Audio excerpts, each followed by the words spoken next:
It's over, folks. Mary Beth Murphy, in this race, Mary Beth Murphy is the state Senate Republican Party primary.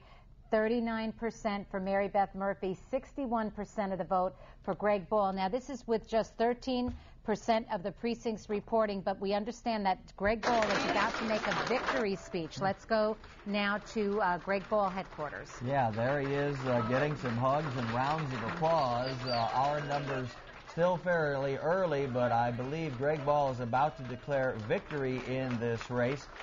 He is at the Primavera restaurant on Route 22 in Croton Falls tonight, and folks there with big smiles and big rounds of applause, lots of hugs.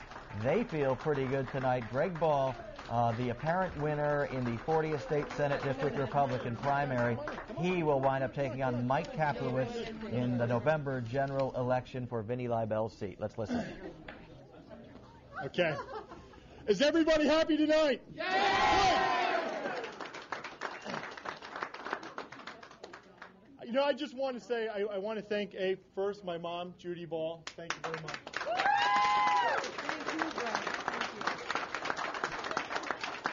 I have said it many times before, and I want to thank everybody here tonight, so please don't run away, because so many people have been part of this campaign. Unlike my opposition that was funded by multi-$100,000 transfers, and the hand of Albany came down and picked the status quo, my campaign has been really financed by over 2,000 people, an average donation of $50 at a time. This is the greatest country in the world, and this is the first time in our history that we don't believe that our children, that our grandchildren are going to have a better standard of living than we've had. And we do not trust the politicians to secure that American dream for us once again. And that's what tonight is all about. All about.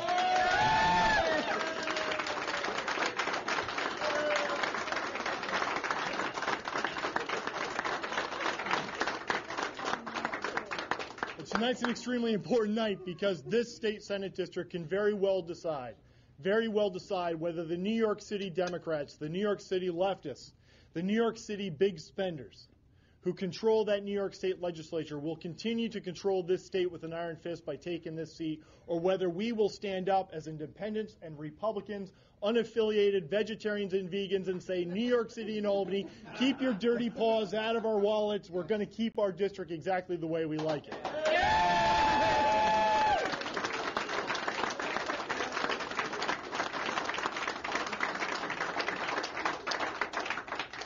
You know, this is very, very simple.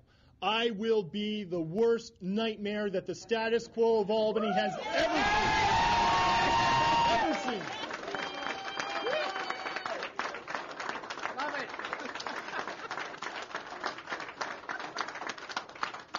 As a Republican, I would like to say that Albany is corrupt because it's controlled by Democrats. Albany is not corrupt because it's controlled by Democrats. Albany is corrupt because too much power lies in the hands of too few people, and both parties have been corrupted by special interests and corporate interests, and they don't care about you or my mom or Joey or Lauren or Carla or anybody in this room. All they care about is maintaining power for the benefit of shifting around large sums of money. And the power brokers in Albany have turned shifting around large sums of money into a professional sport. Well, it's time to claim foul, to call the foul, and take the state and our country back.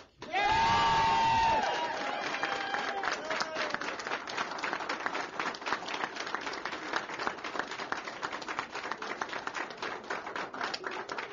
Tonight is just the beginning, because up in Albany they have a collective, oh no. I mean,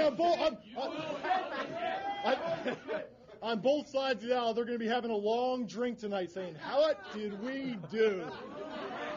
And what are we going to do? Because whether they're Democrats or Republicans, when they go into that chamber in the New York State Assembly and they go into that chamber into the New York State Senate, the first thing they do is drink the Kool-Aid in the members-only lounge. I haven't drank the Kool-Aid, I won't drink the Kool-Aid, and I'm bringing my own water in January.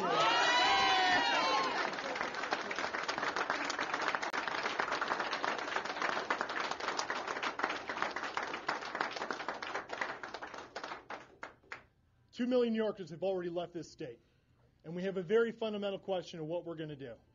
We can either become California number 2, Detroit number 2, or we can take back our state, we can take back Albany, we can take back Washington, D.C., and reclaim the greatness that attracted so many immigrants, reclaim the greatness in New York that attracted so many businesses, reclaim the greatness in New York that attracted so many young professionals and working families to the state. The very same people who are paying the bills are now leaving.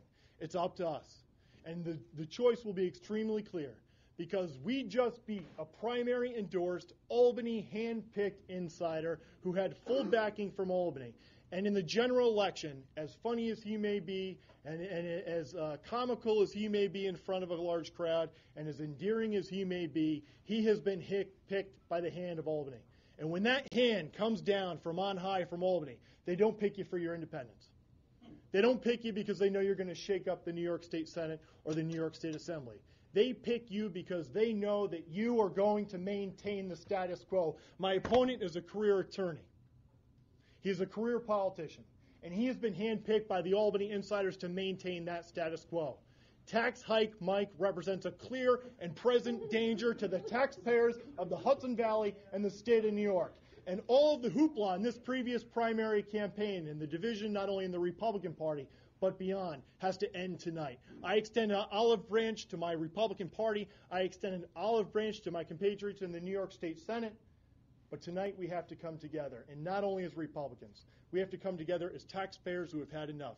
Tonight was the first shot across the bow of a tax revolt that will end on November 2nd when we resoundingly defeat Tax Hike Mike and an entire cadre of tax and spend liberals that are running the state into the ground.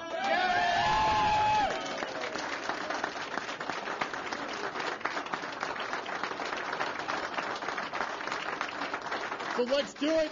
Let's win. And to each and every one of you, I thank you. And from the bottom of my heart, tomorrow show up bright and early, 6 a.m. at the campaign office. Let's get it done. Thank you.